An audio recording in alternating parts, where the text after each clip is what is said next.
بسم اللہ الرحمن الرحیم۔ علی بھائی، پہلا سوال یہ ہے کہ صغیرہ گناہ کون سے ہیں، اس کی تھوڑی سی وضاحت کر دیں۔ جس طرح کانٹا چبھنے سے یا وضو کرنے سے یا ایک جمعہ سے اگلے جمعے تک گناہ معاف ہوتے ہیں، اس طرح سے۔ ہاں جی، پہلے تو آپ کا شکریہ کہ آپ نے سپاس نامہ نہیں میرا پڑھا اور سیدھا سوال کیا ہے، ٹائم بچا لیا آپ نے۔ اللہ تعالیٰ آپ کو جزا دے، آندہ بھی ایسے کیا کرے۔ دوسری بات یہ ہے کہ یہ صغیرہ اور کبیرہ کی ڈویژن کرنا جو ہے یہ بہت بڑا فتنہ پھیلانا ہے کہ اگر ہم اس لیول کے اوپر یہ ڈسکشن شروع کرتے ہیں۔ میرے بھائی، مشکات المصابیح اگر آپ کھولیں نا، اس کی جو پہلی شروع کے جو جلد ہے نا جی، پہلی جلد کے اندر ہی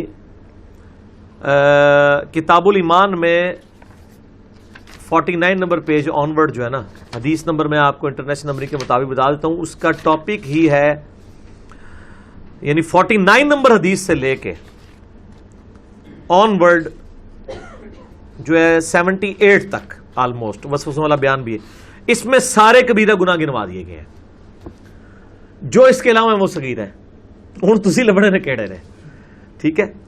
مثال کے طور پر بخاری و مسلم کی متفق علیہ حدیث ہے، جس کے کانٹیکسٹ میں نبی علیہ السلام نے سورۃ الفرقان کی آیت بھی پڑھی، والذین لا يدعون مع اللہ الہا آخر ولا يقتلون النفس التي حرم اللہ الا بالحق ولا يزنون۔ جب پوچھا گیا بتائیے کہ بڑے بڑے گناہ کون سے ہیں، تو آپ علیہ السلام نے فرمایا، یہ آیت پڑھی اور آپ علیہ السلام نے فرمایا، اس میں آیا نا کہ اللہ کے ساتھ کسی کو شریک نہ ٹھہراؤ، سب سے بڑا گناہ شرک، کبیرہ گناہ، اس کے بعد قتل نہ حق اور اس کے بعد زنا، یہ آپ علیہ السلام نے فرمایا۔ اسی طریقے سے اس کے بعد بخاری میں حدیث ہے کہ اللہ کے ساتھ شریک ٹھہرانا، والدین کی نافرمانی کرنا، قتل نفس اور جھوٹی قسم اٹھانا کبیرہ گناہ ہے۔ اچھا جی، پھر بخاری و مسلم کی حدیث ہے کہ کبیرہ گناہوں میں ہے شرک کرنا، جادو کرنا، قتل کرنا، سود کھانا، یتیم کا مال کھانا، میدان جنگ سے پیٹ پھیر کر فرار ہو جانا، پاک دامن عورتوں پر تہمت لگانا، جو کچھ آج کل فیس بک یوٹیوب کے اوپر ہوتا ہے۔ پھر بخاری و مسلم کی حدیث ہے، یہ ساری بخاری مسلم چل رہی ہیں، یہ لوکل روایتیں نہیں ہیں۔ پھر بخاری مسلم کی حدیث ہے کہ زنا، چوری، شراب اور اس طریقے سے خیانت کرنے والا، یہ سب کبیرہ گناہ ہے۔ پھر بخاری کی آگے حدیث آ جاتی ہے، اس میں قتل کے بارے میں آ گیا کہ وہ گناہ کبیرہ ہے۔ پھر بخاری مسلم کی حدیث ہے، منافق کے بارے میں آ گیا ہے، یعنی منافق سب سے بڑا فاسق و فاجر اور کبیرہ گناہ کرنے والا ہوتا ہے۔ فرمایا 3 نشانی ہیں، بات کرے تو جھوٹ بولے، وعدہ کرے تو وعدہ خلافی کرے، اور امانت رکھی جائے تو خیانت کرے۔ پھر بخاری مسلم کی حدیث ہے کہ منافق کی 4 نشانی ہیں، جس میں ایک بھی پائی جاتی ہو وہ نفاق کے اوپر ہے، اور جس میں ساری پائی ہو پکا منافق ہے عملاً۔ اس میں آیا امانت رکھی جائے، خیانت کرے، بات کرے تو جھوٹ بولے، عہد کرے تو عہد شکنی کرے، اور جھگڑا کرے تو گالی گلوچ کرے۔ گالی گلوچ بھی آ گیا، کو بچ گئی جی شاید، غیبت، چغلی، ٹھیک ہے۔ تو یہ سارے ہی کبیرہ گناہ ہیں جی، ٹھیک ہے جی۔ اسی لیے لوگ کبیرہ گناہ کا نہیں پوچھتے صغیرہ کون سے ہیں۔ ہر وہ گناہ جس کو آپ صغیرہ سمجھتے ہیں، اس کو استقامت کے ساتھ کرنا اور چھوٹا سمجھ کے کر لینا، وہ بھی کبیرہ ہے، ٹھیک ہے نا جی۔ جیسا کہ بخاری مسلم میں حدیث موجود ہے، اب میں بیان کروں کہ نہ کروں؟ مسئلہ نمبر 106 میں نے بیان کی تھی، کالج کے لڑکے اور لڑکیوں کی ڈیٹس پہ ملاقاتیں، مسئلہ 106۔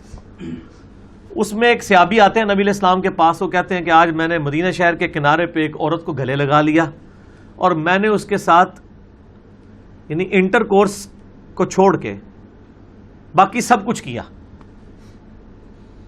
تو مجھے پاک کر دیں۔ آپ صلی اللہ علیہ وسلم خاموش بیٹھ کے، اور اللہ تعالیٰ کی طرف سے وحی نازل ہوئی، آپ صلی اللہ علیہ وسلم نے وہ آیات قرآن کی تلاوت کی کہ دن کے دونوں سروں کے اوپر نماز کو قائم رکھو، بے شک نماز جو ہے وہ نیکی جو ہے وہ برائی کو مٹا دیتی ہے، اور آپ علیہ السلام نے فرمایا کہ نماز پڑھو تمہارے گناہ معاف ہو جائیں گے، یہ بخاری مسلم میں۔ اس حدیث سے بعض لوگوں نے کہا کہ یہ جو ڈیٹس مارنا اور عورتوں کے ساتھ یہ والا بوس و کنار اور باقی سارے مسئلے یہ جو ہیں یہ چھوٹے چھوٹے گناہ ہیں، اس لیے مجھے اس وقت 106 ریکارڈ کرانا پڑا تھا، اور اس میں نے اسپیسیفکلی کہا تھا کہ یہ ایک واقعہ ہے۔ اس نے یہ نہیں کہا کہ یار سسر میں روزانہ یہ کام کرتا ہوں، ورنہ آپ علیہ السلام کا فتویٰ اور ہوتا ہے۔ اسی لیے علماء کا اجماع ہے کہ گناہ صغیرہ جو ہے اس پہ استقامت بھی گناہ کبیرہ ہے۔ تو مومن کے لیے، تو مسلم شریف کی میں حدیث پیش کروں گا کہ نبی علیہ السلام نے فرمایا کہ مومن کے لیے گناہ اس طرح ہے، چھوٹا گناہ بھی، کہ اس کے سر پہ کسی نے پہاڑ رکھ دیا، اور منافق کے لیے ایسے ہی ہے جیسے مکھی بیٹھی تھی اڑا دی۔